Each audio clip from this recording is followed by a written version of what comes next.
Arvoja Suomessa on We Share, We Care, We Dare. Mevet on vuonna 1974 perustettu pieneläinklinikka, yksi ensimmäisiä Suomessa ja kuuluu nykyään evidenssi- ja eläinlääkäripalveluihin. Meillä on nyt tämän uuden sairaalan myötä noin 1600 neliötä uutta hienoa tilaa. Henkilökuntaa meillä on ihan kaiken kaikkiaan vähän reilu 100. Keskimäärin potilaita on päivässä sellainen 100.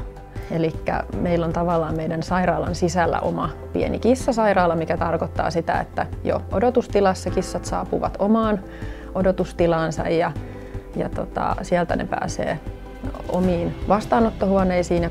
Ja tämän lisäksi meillä on oikeastaan kaikki tilat tehty kissaystävälliseksi, eli sekä kirurgian osastolla, hammashuoneessa, kaikkialla heräämötilat on erilliset kissoille. Ekologisuus on otettu Mevetissä huomioon rakennusvaiheessa jo materiaalivalinnoissa ja sitten tietysti kierrätämme paljon, mikä vaan on mahdollista.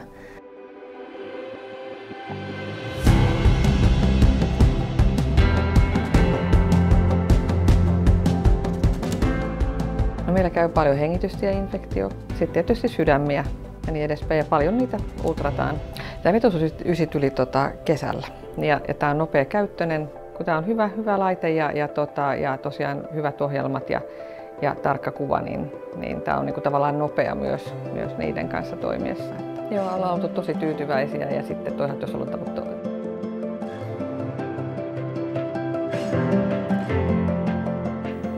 Meillä on jaettu nämä leikkaussalit sille, että meillä on 2 ortopedistä leikkaussalia ja 2 pehmytosa-leikkaussalia. Ja niissähän on tosiaan toi meidän potilaskirjo on kissapotilaalla hyödyksi. Tämä Veetta Vitonen on mun mielestä tosi hyvä siinä, että kun sen pystyy niin pienelle potilaalle asentamaan ja käyttäjäystävällinen, niin silloin me saadaan sitten mahdollisimman turvallinen olo sekä sille potilaalle että hoitajalle, että se sujuisi mahdollisimman mutkattomasti se sen potilaan hoito. Kyllä tämä Veetta Vitonen on siitä ollut ympäristöystävällinen valinta, jolloin se sitten on totta kai ympäristöystävällisempää, säästää energiaa myös. Toki se PS-ventilaatio sitten potilaalle edukas, eli se myös sallii sen potilaan oman hengittämisen vaikka siellä välissä, että se ei häiriinny siitä, että se on, mikä nyt sanoisin se sille, kun se on kauhean anteeksiantavainen se laite siis siinä, että...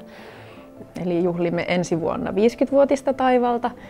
Varmastikin vankka aikomus on jatkaa korkealla eläinlääketieteen laadulla, aallonharjalla, niin kuin ollaan tähänkin asti oltu. Ja tietysti nyt uudet tilat mahdollistaa sen tosi hienosti. Työ on toki tosi haastavaa ja haastavia potilastapauksia, mutta se entisestään liimaa meitä yhteen. No, meillähän on maailman parhaimmat asiakkaat ja moni heistä on ollut jo melkein 50 vuotta meidän asiakkaita. Meillä on paljon vakio. Haluamme kiittää Mevetin 50 vuoden työstä ja meidän asiakkaita 50 vuodelta ja toivotamme teidät tervetulleeksi vähintään seuraavan 50 vuotta.